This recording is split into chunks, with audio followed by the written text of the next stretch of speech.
नमस्कार दोस्तों, आज के एपिसोड का मुख्य विषय है क्या भारतीय दर्शन और संस्कृत केवल अतीत की धरोहर है या वे आज के आधुनिक समाज को भी नई दिशा देने की क्षमता रखते हैं। क्या हमारी प्राचीन ज्ञान परंपरा आज की शिक्षा, नैतिकता और जीवन मूल्यों को समृद्ध बना सकती है? क्या भारतीय दर्शन केवल ग्रंथों तक सीमित है या वह आज के वैश्विक परिप्रेक्ष्य में भी उतना ही प्रासंगिक है? और सबसे महत्वपूर्ण प्रश्न, क्या आधुनिक शिक्षा और भारतीय ज्ञान परंपरा का समन्वय एक बेहतर समाज के निर्माण का आधार बन सकता है?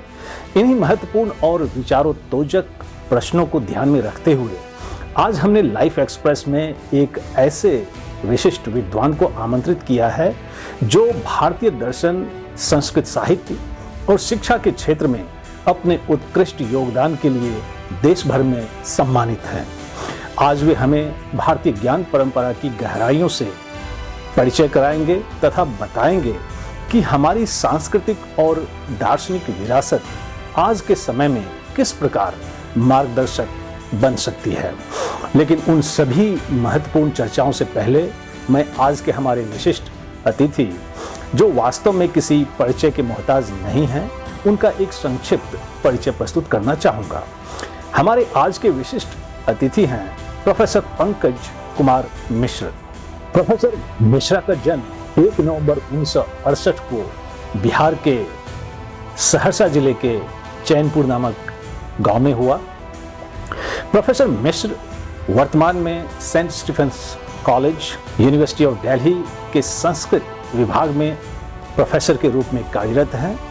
भारतीय दर्शन उनका प्रमुख अध्ययन एवं शोध क्षेत्र है और वे शिक्षा, शोध तथा भारतीय ज्ञान परंपरा के संवर्धन के लिए निरंतर समर्पित हैं। यदि हम उनके शैक्षणिक जीवन पर प्रकाश डालें तो पाते हैं कि उन्होंने दिल्ली विश्वविद्यालय से संस्कृत विषय में MA तथा PhD की उपाधि अर्जित की। अपने गहन अध्ययन, शोध एवं अकादमिक उत्कृष्टता के बल पर उन्होंने भारतीय दर्शन के क्षेत्र में एक विशिष्ट पहचान स्थापित की है। अपने गौरवपूर्ण शैक्षणिक जीवन में उन्होंने केवल अध्यापन तक ही स्वयं को सीमित नहीं रखा, बल्कि विश्वविद्यालय स्तर पर पाठ्यक्रम निर्माण में भी महत्वपूर्ण भूमिका निभाई। वे all India CBCS choice based credit system तथा अंडर ग्रेजुएट करिकुलम फ्रेमवर्क के राष्ट्रीय संयोजक भी रह चुके हैं तथा वर्तमान में भी संस्कृत अध्ययन के पाठ्यक्रम विकास में सक्रिय योगदान दे रहे हैं। प्रोफेसर मिश्र राष्ट्रीय स्तर पर अनेक संगोष्ठियों, विचार विमर्शों एवं शैक्षणिक आयोजनों का सफल नेतृत्व कर चुके हैं। विशेष रूप से विश्व दर्शन दिवस जैसे महत्वपूर्ण आयोजनों के माध्यम से उन्होंने भारतीय एवं आधुनिक दार्शनिक चिंतन के मध्य सार्थक संवाद स्थापित करने का सराहनीय प्रयास किया है। वे डिजिटल शिक्षा के क्षेत्र में भी समान रूप से सक्रिय हैं। अपने ऑनलाइन व्याख्यानों और संस्कृत अध्ययन सामग्री के माध्यम से उन्होंने विद्यार्थियों और शोधार्थियों के लिए ज्ञान को अधिक सुलभ एवं प्रभावी बनाया है। इतनी विद्वता, इतना समृद्ध अकादमिक अनुभव और भारतीय दर्शन एवं संस्कृत के संरक्षण तथा प्रसार के प्रति इतना समर्पण, प्रोफेसर पंकज मिश्र वास्तव में एक प्रेरणादायक व्यक्तित्व हैं। और अब उनके जीवन अनुभवों, शोध यात्रा तथा भारतीय दर्शन पर उनके बहुमूल्य विचारों को और करीब से जानने के लिए आइए हम सीधे उनसे रूबरू होते हैं। नमस्कार सर। सबसे पहले मेरी पूरी लाइफ एक्सप्रेस टीम और सभी बुद्धिजीवी दर्शकों की ओर से मैं आपका लाइफ एक्सप्रेस में हार्दिक स्वागत करता हूं और आपकी गरिमामयी उपस्थिति के लिए हम हृदय से अपनी कृतज्ञता व्यक्त करते हैं। मैं सबसे पहले लाइफ एक्सप्रेस के दर्शकों, लाइफ एक्सप्रेस के टीम के प्रति शुभकामना और साधुवाद समर्पित करता हूं कि जो इतना महनीय कार्य कर रहे हैं और इस प्रकल्प के लिए मेरी हार्दिक शुभकामना सर आपको और आपकी टीम को। सर, आपके प्रोफाइल को देखने के बाद पता चलता है कि आपने बचपन से ही संस्कृत और भारतीय दर्शन जैसे गहन विषयों को अपने जीवन का उद्देश्य बनाया। तो आज की चर्चा की शुरुआत हम इसी बात से करेंगे कि कैसा रहा आपका अभी तक का जीवन सफर, कौन थे आपके प्रेरणा के स्रोत और क्या हैं आपके जीवन के ड्राइविंग फोर्स या गाइडिंग प्रिंसिपल्स। जी, आपने जो प्रश्न पूछा ये बड़ा ही अच्छा हर व्यक्ति के जीवन के लिए होता है, ताकि उनके पास्ट को वो फिर से याद कर सके। बचपन तो संघर्ष का रहा, पूरी तरह से संघर्षमय रहा, और मेरी जीवन यात्रा कहें या शिक्षा यात्रा कहें, संघर्षमय रहा, पूर्णतया संघर्षमय रहा। जैसा कि कहानियों में सुनते हैं कि बचपन में उनके यहाँ खाने की कमी, तो नदी पार करके पढ़ने के लिए जाते थे। कुछ इसी प्रकार की मेरी जो बचपन की शैक्षणिक यात्रा रही है। लगभग 8 किलो प्रतिदिन चल के जाना, प्रतिदिन चल के आना, अपने स्कूल से पढ़ाई करके आना। अस्तु, ये तो एक पास्ट का है। लेकिन उसके बाद जब मैं अपनी पूरी जीवन यात्रा आज तक की मैं देखता हूं, तो मेरे जैसे व्यक्ति का यहां तक पहुंचना, यहां तक से मतलब है कि सेंट स्टीफेंस कॉलेज में आना, मैं समझता हूं कि यह एक प्रेरणा का विषय है, ताकि एक सुदूर गांव के बच्चे पढ़ाई करके अगर सेंट स्टीफेंस कॉलेज में आकर के जीविका प्राप्त करता है, तो आने वाली पीढ़ी के लिए वो प्रेरणा जरूर होनी चाहिए। मेरा आदर्श, मेरे वाक्य, मेरे सिद्धांत की जब बात करें, या मेरे इस सफलता के पीछे अगर मैं किसी को श्रेय देने की बात करता हूं, तो वह हर वो परिवार हम सब के लिए प्रेरणा होता है जिनके माता पिता सब कुछ त्याग करके अपने बच्चों को सफलता की सीढ़ी पर देखना चाहता है। मेरे पिताजी, मेरी मां निस्संदेह हमारे लिए आदर्श हैं, और सही में हम सब ऐसे लोगों के लिए मां पिता ही आदर्श होने चाहिए। इसके साथ परिवारजन हैं, पत्नी हैं, हमारे छात्र जो कि इतने वर्षों में जिनको मैंने पढ़ाया, उनके द्वारा कही सुनी गई बातें, उनके द्वारा कुछ रोचक तथ्य का उद्घाटन, वही हमारे लिए सफलता होती है। तो इस रूप में हमारे छात्र भी हमारे लिए कभी कभी प्रेरणा बन के आते हैं। और मेरी पुत्री, मेरी स्वरा, जो कि सदैव मेरे साथ हंसते खेलते मेरे में ऊर्जा देने की कोशिश करती रही, तो मैं इन सबको अपने जीवन की इस यात्रा में मानता हूं। लेकिन इसका यह कतई अर्थ नहीं कि आप वहां विद्यमान नहीं हैं। आप भी हमारे साथ हैं, क्योंकि जिस प्रकार आपको मैं समर्पित देखता हूं अकादमी में, अकादमिक कार्यों की गतिविधियों में, निस्संदेह हमारे लिए प्रेरणा होती है। और यही से मैं जब सीख लेकर के जाता हूं, तो उसे अपने छात्रों पे आरोपित करने का प्रयास करता हूं, अपने जीवन में लाने का प्रयास करता हूं, और उसके प्रचार प्रसार का प्रयास करता हूं। रही बात एक सिद्धांत की, मैंने अपने जीवन में एक ही आदर्श बनाया, और वह आदर्श है कार्यम वा साधयेयम देहम वा पातेयेयम, जिसका सामान्य अर्थ है या तो मैं अपने लक्ष्य की प्राप्ति करूंगा, और या नहीं तो मैं अपने इस शरीर को गिरा दूंगा। अर्थात कुरु कर्मैव चरैवेति चरैवेति, यही मेरे जीवन का आदर्श है। जब मैंने अपने पारिवारिक पृष्ठभूमि, जब मैंने अपने परिवार के समर्पण की बात की, इसके साथ ही एक पूरे, जिसको कहते हैं कि बौद्धिक आदर्श होते हैं, कि जीवन में हम कोई महात्मा गांधी को आदर्श बनाते, कोई भीमराव अंबेडकर के आदर्श बनाते, ये सारे हम सब लोगों के आदर्श हैं। लेकिन मैं सदैव अपने जीवन में चाणक्य की उस बौद्धिक सूक्ष्मता को साथ लेकर के चलता हूं, जो सदैव इंसान को साकांक्ष बनाए रखती है। तो चाणक्य मेरे ऑल टाइम आदर्श हैं। बहुत सुंदर। और इसके साथ हम आगे बढ़ेंगे एक प्रश्न को लेकर, जो भारतीय दर्शन की वर्तमान प्रासंगिकता को लेकर के है। आज के आधुनिक और तकनीकी युग में अक्सर यह धारणा बन गई है कि भारतीय दर्शन केवल प्राचीन ग्रंथों तक ही सीमित है। आपके अनुसार भारतीय दर्शन, विशेष रूप से संस्कृत साहित्य, आज के समाज, युवा पीढ़ी और वैश्विक चुनौतियों के समाधान में किस प्रकार उपयोगी और प्रासंगिक है? खासकर इसे और व्यावहारिक व लोकप्रिय बनाने के लिए हमें या शिक्षण संस्थानों को या समाज को या स्वयं युवाओं को क्या प्रयास करने चाहिए? जी सर, जब हम आधुनिक युग शब्द का प्रयोग करते हैं तो यह शब्द सदैव सापेक्ष है। मैं बार बार टर्म प्रयोग करता हूं निरपेक्ष, क्योंकि आज हम हैं इसलिए यह काल हमारे लिए आधुनिक है, लेकिन जब हमारे दादा परदादा होंगे उनके लिए वही काल आधुनिक होगा। इसी प्रकार मैंने जैसे चाणक्य की बात की, चाणक्य जब इस धरा पे एक क्रांति ला रहे होंगे उस समय उनके लिए भी वह आधुनिक काल होगा। और कोई भी ऐसा काल नहीं होता जो समस्या से जूझ रहा नहीं होता। उस दृष्टि से जब हम आज की बात करें, आज के संदर्भ की बात करें, जहां हम पुस्तकों से कोसों दूर होते चले जा रहे हैं, ऐसे में निसंदेह ऐसे प्रश्न बार बार हमारे मन को कुरेदता है कि हमारा जो प्राचीन शास्त्र है क्या वो हमारे लिए धरोहर मात्र बन के रह गया है या आज भी उन शास्त्रों की उपादेयता है या उपयोगिता है। तो सर, इसमें एक चीज बखूबी हमें समझना है, जब शास्त्र को हम लिखने के इतिहास की दृष्टि से देखते हैं, यानी अगर आज से 2000 वर्ष पहले कोई शास्त्र लिखा गया तो उस दृष्टि से वो निस्संदेह हमारे लिए धरोहर है।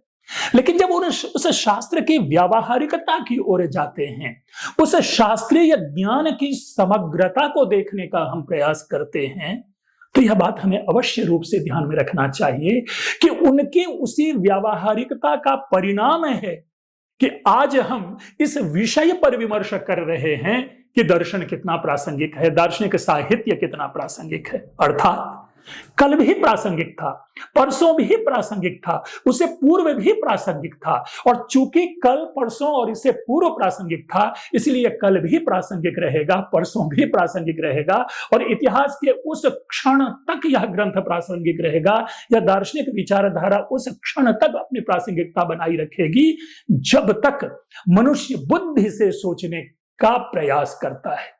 एआई युग में जहां पर सबसे अधिक थ्रेट हमारे इन शास्त्रों को है, उसमें सोचना यह बाध्य कर देता है कि क्या आगे भी यह शास्त्र रहेगा। हाँ, क्योंकि एआई भी अगर कोई अपना ज्ञान हमारे सामने देता है, एआई भी कोई अपनी सुविधा हमारे पास समर्पित करती है, तो यह भी उसी शास्त्र को झांकने जाता है। अगर आप एआई में कुछ लिखेंगे तो वो भी उसी शास्त्र का रेफरेंस आपके सामने उपस्थित करता है, क्योंकि एआई स्वयं सोचता नहीं, सोच इंसान करता है, मनुष्य करता है, उसको हम प्रिजर्व करते हैं जिस डेटा को यूज करके एआई हमारे सामने देता है। अब रही बात आज की युवा पीढ़ी, मैं हमेशा कहता हूं अगर हमें पढ़ाई के प्रति अभिरुचि है, पुस्तक पढ़ने की अभिरुचि है, तो यह शास्त्र हमारे युवा पीढ़ी के लिए एक प्रकार से ज्ञान स्रोत बनता है। वहां से हम विचार को लेते हैं। अगर आप हमें यह माने कि मैं कल युवा था तो कल हमने उन्हीं शास्त्रों को पढ़ा कि आज मैं यहां बोलने लायक हो पा रहा हूं उन शास्त्रों के विषयों में। इसी प्रकार अगर हमारे बच्चे हमारे शास्त्रों को पढ़ते हैं, आज की युवा पीढ़ी उन शास्त्रों को पढ़ते हैं और अपने जीवन में उतारते हैं, तो एक पंक्ति में अवश्य कहूंगा कि जिन खोजा तिन पाइयां गहरे पानी पैठ, अजो बौरा डूबन डरा रहा किनारे बैठ।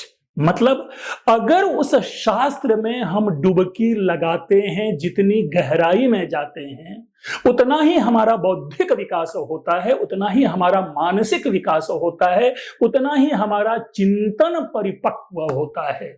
लेकिन अगर हम शास्त्रों से दूर रहते हैं, शास्त्रों को हम उपेक्षित करते हैं, तो बस फिर वही है रहा किनारे बैठ, क्योंकि हम डूबने के डर से अगर वहां नहीं जाते हैं तो हम हाथ मलते रह जाते हैं। शास्त्र कभी भी समय के दायरे में नहीं देखा जाता। शास्त्र कालातीत है, काल से परे है, हम उसे भूत, वर्तमान या भविष्य से नहीं जोड़ सकते। इसीलिए शास्त्र प्रासंगिक है और हमारी युवाओं के लिए एक प्रकार की संजीवनी है।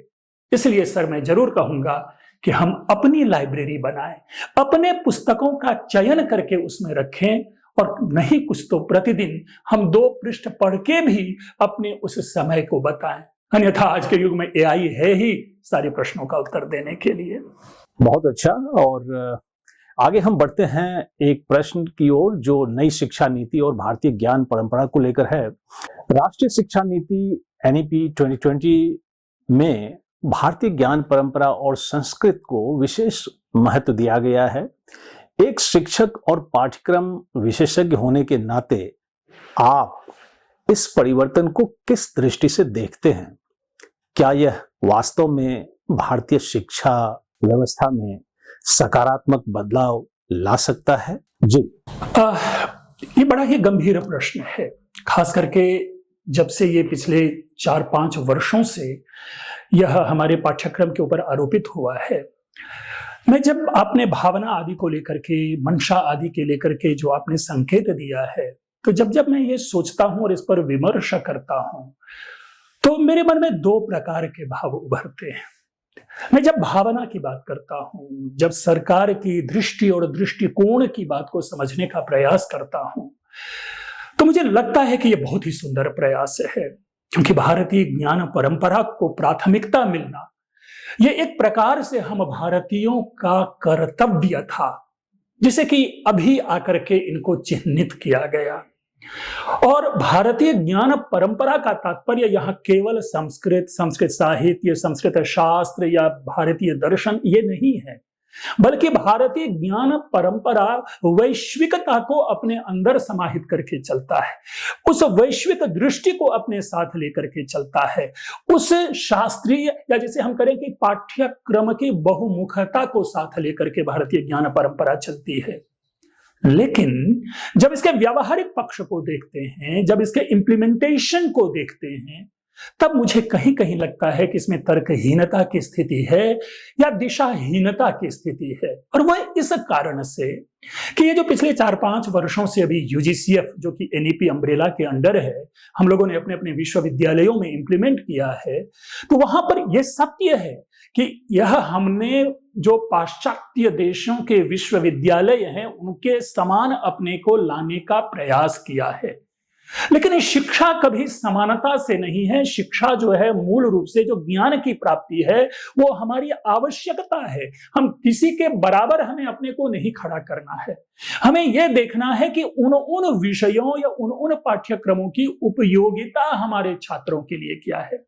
देखिए, पहले क्या होता था कि छात्रों का जो पाठ्यक्रम था एक पूर्ण पाठ्यक्रम होता था, पूरा विषय होता था। मैं उदाहरण के लिए आपके सामने रखूं, चूंकि मैं संस्कृत का एक छात्र हूं, तो इसलिए यह बताना आवश्यक है कि अगर किसी ने अभिज्ञान शाकुंतलम को पढ़ना है, जब तक हम पूरे अभिज्ञान शाकुंतलम नहीं पढ़ेंगे उसके मर्म को नहीं समझ पाएंगे।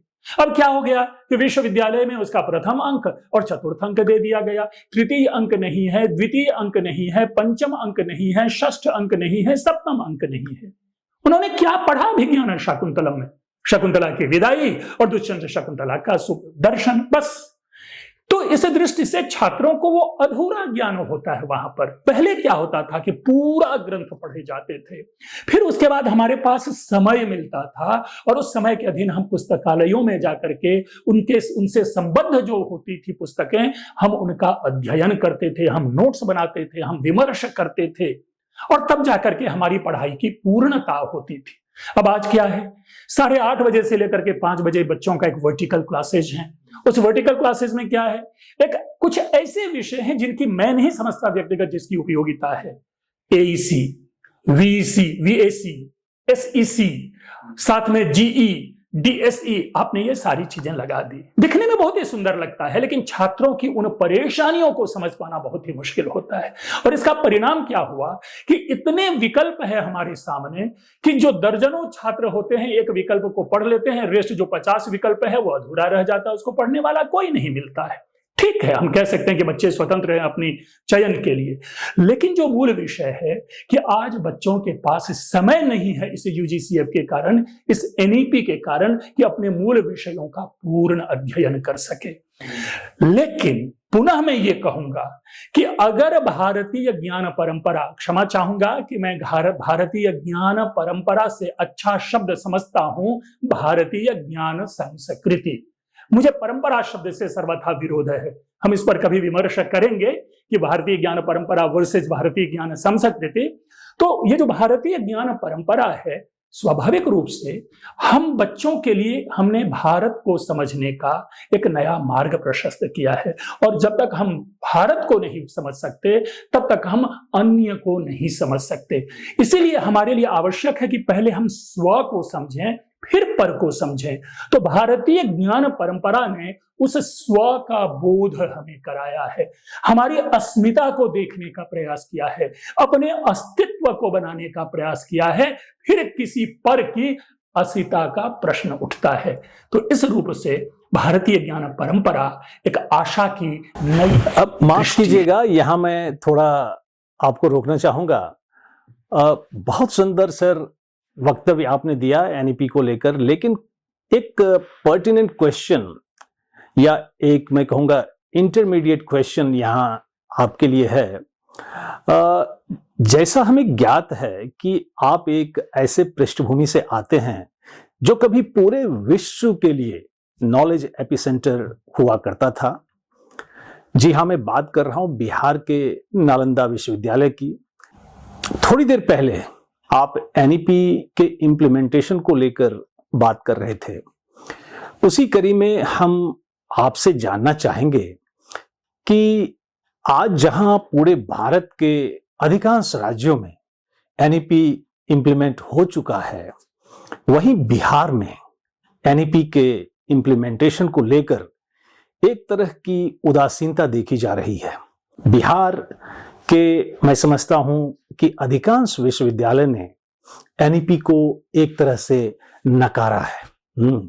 आखिर क्या कारण हो सकते हैं इस तरह के शैक्षणिक मतभेद के? सर, मैं सबसे पहले तो ये क्षमा चाहूंगा कि आपने बार बार फोकस किया बिहार बिहार और बिहार। मैं ऐसा नहीं मानता। यह समस्या केवल बिहार की नहीं है, यह समस्या उत्तर प्रदेश की भी है, यह समस्या राजस्थान की भी है, यह समस्या भारत के अन्य राज्यों की भी है। तो एक बिहारी होने के नाते मैं ये जरूर कहूंगा कि केवल बिहार ना कहें, बल्कि आप ये कहें कि 2-4 प्रीमियर यूनिवर्सिटीज के अलावा अन्य जितने भी जगह है वहां पे काफी परेशानी है। देखिए, सबसे पहली बात क्या है कि हम किसी भी चीज का जब प्रणयन करते हैं और जब किसी भी चीज का कार्यान्वयन करते हैं तो उनका जो केंद्रीय, जो जिसको कह सकते हैं सत्ता, वो प्रशासन के हाथ में है, वो सरकार के हाथ में है। और सरकार की जब जब हम चर्चा करते हैं तो सरकार इक्वल टू राजनीति, यानी अपनी सत्ता बनाए रखने के लिए उनको राजनीतिक दृष्टिकोण अपनाना होता है कि हम किस सेक्टर को प्रमोट करें। अब राज्यों में जाकर के देखें, राज्य ही नहीं भारतवर्ष में पूरे केंद्र में भी जाकर के देखें कि शिक्षा कभी भी प्रधानोद्देश्य नहीं रहा है किसी भी सरकार का, चाहे प्राचीन सरकार हो या आधुनिक सरकार हो। तो ये एक परेशानी है। अब मैं पर्टिकुलरली बिहार के पास आता हूं। जहां तक बिहार की शिक्षा की बात है तो मैं कहता हूं पूरे भारतवर्ष में अनपैरेलल्ड हैं। आज भी बिहार के तेजस्वी छात्र पूरे भारतवर्ष पर अपना रूप स्वरूप हमारे सामने प्रदर्शित कर रहे हैं कि we are genius, we are not just copy book type. ये चीज है। अब रही बात जो विश्वविद्यालयों की स्थिति है, ये तो मैं निस्संदेह ये दुख का विषय है कि कोई भी अगर वहां पे शिक्षा में है तो शायद वहां पर उस संकल्प का अभाव है जहां पर कि ये हो कि मैं अपनी संस्था को ऊपर ले जाऊं, अपने छात्रों के लिए समर्पित रहूं। ठीक उसी प्रकार हम ये पाते हैं क्योंकि चूंकि बिहार के विश्वविद्यालय वहां राज्य सरकार के द्वारा प्रशासित है, वहां का चयन जो है, वहां पे जो अपॉइंटमेंट की जो प्रक्रिया है वो भी शासन के हाथ में है। दिल्ली विश्वविद्यालय या जेएनयू की तरह उसमें स्वतंत्र नहीं है कि विश्वविद्यालय स्वतंत्र रूप से अपने शिक्षकों का वो चयन करते हैं, ऐसा नहीं है। वहां पर एक संस्था है, वो हो रहा है, लेकिन वो जो सिस्टम है, जो वो लेयरिंग है, वो जो सब्जेक्ट है, वो पाठ्यक्रम है, शायद उस पर विमर्श कम हो रहा है, उसकी ओर दृष्टि नहीं है, इसीलिए उपेक्षित है। लेकिन वही बिहार के छात्र जब अन्य विश्वविद्यालयों में जाते हैं तो वे उन सुविधा का यथासंभव उपयोग करते हैं। बहुत सुंदर सर। और आगे हम कुछ जीवन दर्शन और युवाओं के लिए आपसे कुछ संदेश लेना चाहेंगे। आपने वर्षों तक अध्यापन, शोध और भारतीय दर्शन के क्षेत्र में कार्य किया है। आपके जीवन के अनुभवों के आधार पर आज के युवाओं के लिए आपका सबसे महत्वपूर्ण संदेश क्या होगा? सफलता, नैतिकता और जीवन के संतुलन को लेकर आप उन्हें क्या सलाह देना चाहेंगे? अनुभव से बड़ा कुछ भी नहीं है। और जो हमारा अनुभव है, हमने उस अनुभव में यह अवश्य पाया कि सफलता जो है वह एक रिलेटिव टर्म है। अगेन, मैं बार बार आज आपके सामने रिलेटिव टर्म को यूज कर रहा हूं। हम सफलता कहेंगे किससे? एक आईएएस बनता है, क्या उसको हम सफल कहें? या एक जीवन की संतुष्टि के लिए किसी व्यक्ति को एक जीविका मिल जाती है, उसको हम सफलता कहें? या बिना जीविका के अपने ज्ञान से जो कोई बहुत ऊंचे एक बहुत बड़े दार्शनिक हो जा रहे हैं, बहुत बड़े प्रवक्ता होते हैं, तो क्या हम उसको सफलता कहें? मैं इस दृष्टि से ये जरूर कहूंगा कि एती पांव पसारिए जेती लांबी सौर, या साईं इतना दीजिए जामे कुटुंब समाए, मैं भी भूखा ना रहूं साधु ना भूखा जाए। ये जो संतुष्टि है, ये संतुष्टि ही सबसे बड़ी सफलता है। ये तो मैंने सफलता की व्याख्या दी। अब जो आपका मूल प्रश्न है, वो मूल प्रश्न यह है कि किस प्रकार आज के युवा, आज के छात्र, या किस तरह से हम उनको सफलता की ओर ले जाना चाहें या हम देखना चाहें। कोई भी कार्य बिना संघर्ष के नहीं होता। ये बहुत कम ऐसे होते हैं जो हमारे शेक्सपियर कह गए हैं कि चांदी जो चम्मच जो होते हैं, चांदी के चम्मच मुंह में जन्म लेना, वो सारी परंपरा आज चली गई। भाई देखिए, जिनको खाने की सुविधा है उनके लिए सफलता की कोई परिभाषा नहीं रह जाती। लेकिन जब सही अर्थों में एक समाज में एक व्यक्तित्व के रूप में जाने जाएं, प्रसन्न रहें, स्वस्थ रहें, तो हम समझते हैं कि वो सफल जीवन है। और इस सफलता के लिए संघर्ष करना पड़ता है। आपको नियमित अध्ययन करते रहना पड़ेगा, जिसको हम कहते हैं ना सीजनल स्टडी, की एग्जाम जब परीक्षा आती है तब अपनी पुस्तक को हम उतारते हैं। नहीं, ये अध्ययन नहीं है। अध्ययन आपको रेगुलर स्टडी है। कम से कम दिन में 3 घंटे 4 घंटे तो अवश्य ही पढ़ने चाहिए। फिर हमारी स्टेमिना होती है जो वही 6 घंटे 8 घंटे 12 घंटे ले जाती है।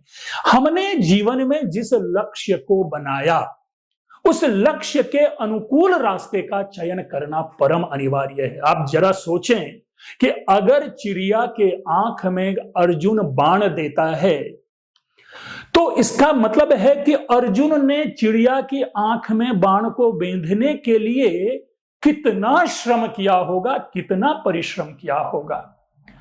इतने सारे योद्धाओं के बीच में क्यों अकेला अर्जुन ही था? और रही बात, किसी भी पुस्तक में यह लिखा नहीं होता कि सफलता केवल अमुक के लिए है, हमारे लिए नहीं है।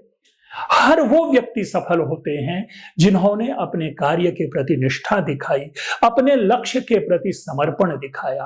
और तब मैं 2 वाक्य कहता हूं, dedicated honesty and honest dedication. अगर आप में हैं, आप सफल हैं। अगर आप में नहीं है, तो मैं ये नहीं कहूंगा असफल हैं, लेकिन मैं आपसे निवेदन करूंगा कि आप इसे जीवन में जरूर अपनाएं। बहुत सुंदर सर, आपको जितना सुनूं उतना ही और सुनने का मन करता है, लेकिन समय की थोड़ी मर्यादा है, इसलिए मैं आज के इस सत्र की समाप्ति की ओर बढ़ूंगा, ये कहते हुए कि आपके हर शब्द हमारी युवा पीढ़ी के लिए बहुत ही प्रेरणादायी है और मुझे पूरी उम्मीद है कि वे आपके हर सुझाव पर जरूर अमल भी करेंगे। आज आप हमसे जुड़े, उसके लिए आपका विशेष धन्यवाद। और शिक्षा जगत में आपके सराहनीय बौद्धिक योगदान के लिए लाइफ एक्सप्रेस की जूरी ने आपके लिए एक अवार्ड की घोषणा की है, और वो अवार्ड है लाइफ एक्सप्रेस आइकन ऑफ भारतीय ज्ञान संस्कृति। और इस अवार्ड को सहर्ष स्वीकार करने के लिए मैं अपनी टीम और अपने समस्त दर्शकों की ओर से आपको ढेरों बधाई देता हूं। And God willing, we shall meet again in some other academic forum. Thank you for connecting with us today. Thank you so much. धन्यवाद। सर, सम्मान किसे अच्छा नहीं लगता, और आपके द्वारा जब इस सम्मान को मैं सुनता हूं तो मेरे में और उतनी अधिक ऊर्जा बढ़ जाती है। मैं अपने कर्तव्य निष्ठता के प्रति और अधिक समर्पित हो जाता हूं, और कदाचित मैं समझता हूं कि हर ऐसे व्यक्ति को यह सम्मान मिले जिन्होंने जीवन में संघर्ष करके सफलता प्राप्त की है। मैं अधमर्ण हूं, आपने मुझे यह सफलता या यह सम्मान मुझे दिया, मैं इसके लिए आपको बहुत बहुत धन्यवाद देता हूं। लेकिन एट द सेम टाइम मैं ये जरूर कहना चाहूंगा कि लाइफ एक्सप्रेस के इस जो समर्पण है, लाइफ एक्सप्रेस के द्वारा जो विषयों का चयन और इतने बड़े बड़े लोगों का जो आना है इस मंच पर, मैं समझता हूं मेरे लिए वही सबसे बड़ा सम्मान है कि आपने इतने बड़े लोगों के बीच में मुझे बुलाया। लाइफ एक्सप्रेस के श्रोताओं और दर्शकों से यह निवेदन करूंगा कि आप इसे जरूर सुने, आप इसे जरूर देखें, और अगर अच्छा लगे तो अपने दोस्तों और मित्रों में साझा करें, और साझा ही क्यों करें, अगर आप इन्हें सब्सक्राइब कर लेते हैं तो शायद मुझे लगता है कि घर बैठे लाइफ एक्सप्रेस की सुविधा आपको मिलती रहेगी, अच्छे ज्ञान की प्राप्ति होती रहेगी, आपको अच्छे विचार मिलेंगे, अच्छे लोगों का सानिध्य प्राप्त होगा। सर, आपने मुझे अवसर दिया, आपके लिए बहुत बहुत धन्यवाद। LXP, icon of Bharatiya Gyan Sanskriti, is proudly presented to Professor Pankaj Kumar Mishra for his exemplary contributions to Indian knowledge system on 4th July 2026. आज के सत्र की समाप्ति मैं फिर एक आह्वान के साथ करूंगा, खासकर प्रोफेसर पंकज कुमार मिश्र की बातचीत से निकले कुछ मुख्य अंश को लेकर। सबसे पहले उन्होंने अपने बचपन के संघर्षों को याद किया, जिसमें प्रतिदिन 8 किलोमीटर पैदल चलकर स्कूल जाना शामिल था। उन्होंने सेंट स्टीफेंस कॉलेज तक पहुंचने को प्रेरणा का स्रोत बताया, खासकर दूर दराज के गांव के बच्चों के लिए। साथ ही अपने माता पिता, पत्नी, छात्रों और बेटी स्वरा को अपनी प्रेरणा का स्रोत बताया। एंड मोर इम्पोर्टेंटली, उन्होंने चाणक्य की बौद्धिक सूक्ष्मता को अपना सर्वकालिक आदर्श माना। इसके बाद उन्होंने भारतीय दर्शन और संस्कृत साहित्य की वर्तमान प्रासंगिकता पर जोर दिया। उन्होंने कहा कि शास्त्र कालातीत होते हैं और मनुष्य के सोचने तक प्रासंगिक रहेंगे, भले ही AI का युग हो। उन्होंने युवाओं को शास्त्रों का अध्ययन करने और उनमें गहराई से उतरने के लिए प्रोत्साहित किया। उन्होंने इस बात पर भी बल दिया कि उन्हें परंपरा शब्द से आपत्ति है और इसलिए वे भारतीय ज्ञान परंपरा के बजाय भारतीय ज्ञान संस्कृति शब्द का उपयोग करना पसंद करते हैं। आगे उन्होंने नई शिक्षा नीति NEP 2020 में भारतीय ज्ञान परंपरा को महत्व देने की भावना की सराहना की, लेकिन इसके क्रियान्वयन को लेकर उन्होंने निराशा। साथ ही उन्होंने यह भी स्पष्ट किया कि इस नीति के क्रियान्वयन में कुछ कमियां हैं, जैसे कि पाठ्यक्रम का अधूरा होना और छात्रों के पास अपने मुख्य विषयों का पूरी तरह से अध्ययन करने के लिए पर्याप्त समय न होना। अंत में उन्होंने युवाओं को सफलता, नैतिकता और जीवन के संतुलन के बारे में सलाह दी। उन्होंने कहा कि संतुष्टि ही सबसे बड़ी सफलता है और इसके लिए निरंतर अध्ययन और अपने लक्ष्य के प्रति समर्पण आवश्यक है।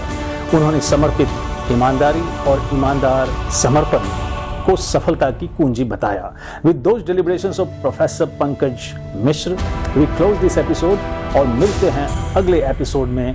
Till then, enjoy your time meaningfully, और हाँ, अपना और अपनों का भी ख्याल रखें। जय हिंद।